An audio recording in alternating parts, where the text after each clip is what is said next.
1 week after the explosions at TPC and the fires there, we are facing another emergency situation. I'm just getting word of voluntary evacuations. We'll have the details. They're coming in right now, coming up straight ahead in a live report.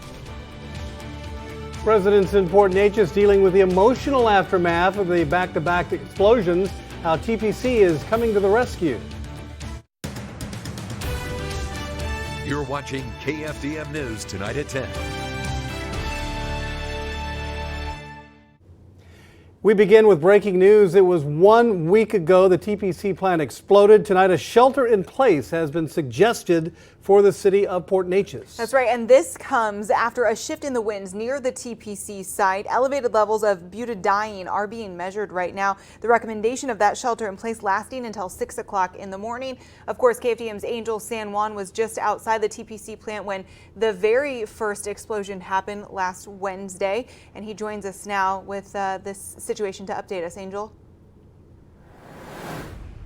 Well, Tiffany, it was tense last week, and it's another tense night for families in Port Neches. And let me just read this. We just got a news release from the folks at Unified Command, and this is very important new information, so I'm just going to read it. The city of Port Neches and Jefferson County Judge Jeff Brannick have issued a voluntary evacuation for all residents in the city of Port Neches due to elevated levels of 1,3-butadiene. These elevated levels have been measured in some portions of the city. There is an expected shift in wind direction overnight, and high humidity will keep the vapors near the ground. The current levels being measured do not pose a serious health risk, but may cause dizziness, nausea, headaches, irritated eyes, and throat. If you are experiencing any of these symptoms, you are encouraged to leave your location. Any of these symptoms experienced are reversible and will not have long-term effects. Now, we want to point out also that these current levels do not pose a risk of anything flammable or explosion.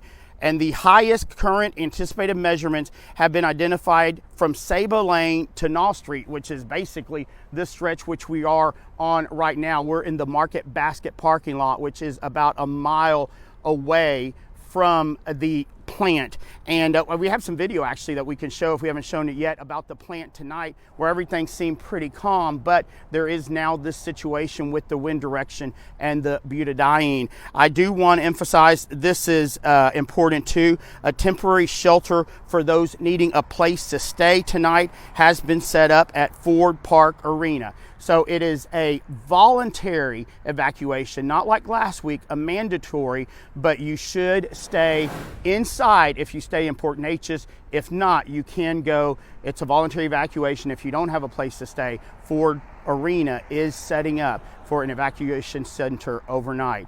I'm Angel San Juan, along with Chief Photographer Justin DeYoung, reporting live from Port Neches, KFDM 6 News. All right, Angel, thank you. And with us right now is Lumberton Fire Chief Jeff McNeil. Thanks so much for being in with us tonight. You're welcome. You spent many years with the Beaumont Fire Department. You've battled refinery fires and leaks and all that good stuff. Yes. Bad stuff, I should say. With this situation now with the TPC plant in Port Neches, is it all about safety now for these first responders to make sure that all their ducks are in a row to make sure this is carried out successfully? It is absolutely about safety. What has to be on the forefront of the emergency responders' minds is taking care of the community and taking care of themselves as they're doing this. So they partner with the facilities, emergency management, and the emergency response community comes together. A solid plan that's going to keep everybody safe. So the shelter in place, I think when we hear that, I live in Port Neches, my wife and myself, we hear shelter in place, I think it brings a little panic. How do you keep from panicking the public? Well, first of all, you have to gain their trust. And they understand you're doing everything that you can to keep them safe. This is all geared towards everybody's safety. Shelter in place is one of the options that you have that you can quickly move everybody indoors, minimize exposures to chemicals, add some additional protection. If the danger gets too high, though, that's when you look at the evacuations. And that's what we're looking at right now, voluntary evacuation. Voluntary. And that is a situation where I think it's good for the public, obviously, to do that. Yeah, so if you have to err, it's going to be to the side of caution. Make sure you're taking care of the people. Jeff McNeil, thank you so much for being with us tonight. Turn it over now to Tiffany.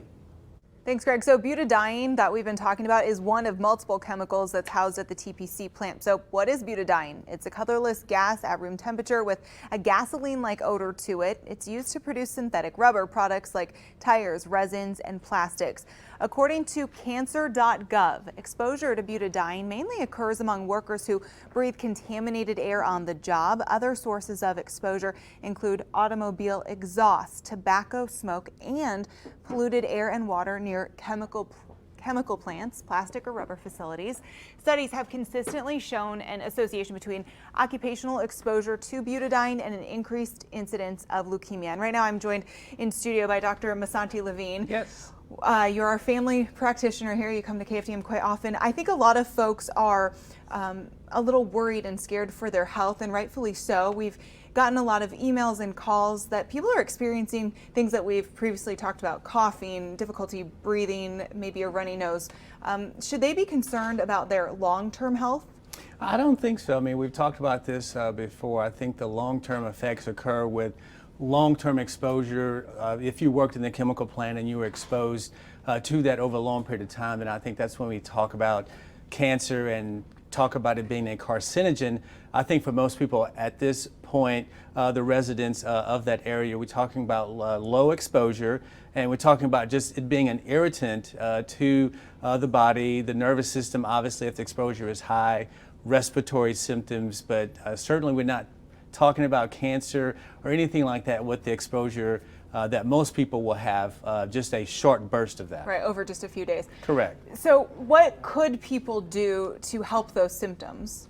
Well, certainly if you are concerned, caution, beware, go in and get checked out. I mean, you never know. I know that as a physician, you can never predict the future. So if you have physical symptoms, you're concerned about it, just go get checked out. But certainly, runny nose, some irritated eyes, that sort of thing, you got to get out of that environment and just reduce your exposure. That's really the best thing to do, is just get out of the environment if you feel like you are being exposed, and certainly go get checked out if you feel like you are sick. If you have chronic medical problems, heart disease, lung disease, certainly you can have an exacerbation of those diseases, end up in the hospital, and certainly get sicker. So, but the average person who's healthy, just a little exposure should be okay. But certainly, listen to the public awareness advisement and follow those directions. Okay, thanks. Yes, Greg? ma'am. So, question tonight: will wind conditions play a part in moving the butadiene away from Port Neches, and also might fog play a factor as well? Let's check in now with Greg Bostwick. Greg. Well, that's right. What's going on, and we have the winds are light, and we'll talk about that in a second. Moisture levels are rising. There may be a little bit of fog. So whatever's going on down there at the TPC plant, that chemical is not going to move around too much, because witness the winds here. At Hillcrest Elementary, it's dead calm. Up toward Beauregard Garden Road, it's Spurlock area, winds are calm. Now we're getting just a little bit of a breeze there at the Neches River Wheelhouse, just to the north of the TPC plant. You see east-southeast at 1. Now earlier today, they're out of the north-northeast in this direction. Now they're blowing like this. So whatever's there is going to be moving back toward the west a little bit.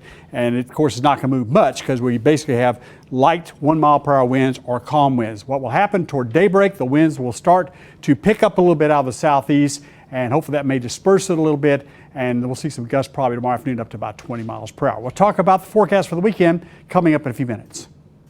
Nearly 100 claims representatives were out visiting residents, focusing on homes in the high-impact area of the TPC explosion. Right, representatives are going door to door to all homes within the area closest to the plant, speaking with residents about what the next steps are in insurance claims. But if you live outside of the area, it may be difficult to get assistance. And for those residents looking to have debris removed from their home, anyone impacted can call 866-601-5880. Environmental specialists will be on hand to help with any questions for the next couple of days.